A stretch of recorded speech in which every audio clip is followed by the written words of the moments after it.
الحقيقة غيرت حاجات صحيح. المجموعة كل قاعدة تخدم كما يلزم سواء على المستوى الفردي أو المستوى الجماعي. النجم الرياضي الساحلي مكانته أحسن من هكا بكثير، ونعرفوا أنه عندنا مجموعة محترمة قادرة باش ترجع النجم إن شاء الله يحسن حالاته. قاعدين نخدموا على رواحنا، انتصار مهم خارج الديار في ظل معناتها الكونتينيتي تاع لي ريزولتا بوزيتيف ديرنييرمون.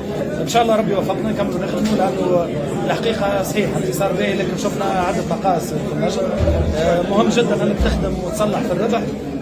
لو بلوز امبورتون كل لاعبي يكون يقدم في المردود اللي عودنا به، معناها لانه احنا تقريبا الفتره الاخيره اللاعبين بتاعنا مازالوا ما خلطوش بالتوب فورم بتاعهم.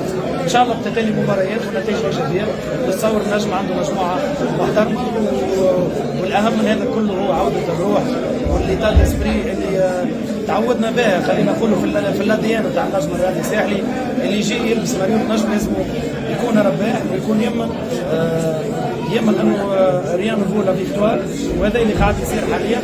نتبقى مازال عندنا نقائص، ديما ساقينا قاعد نخدموا على رواحنا وديما نخمموا المقابله الجايه ان شاء الله. اكيد حاجه مهمه جدا للمجموعه، مهمه جدا للاعب، وخاصه لمصلحه الكره التونسيه، لانه اللاعب انا نراه الحقيقه لما يكون في احسن حالاته في راس شوات من احسن معنا بالكره التونسيه.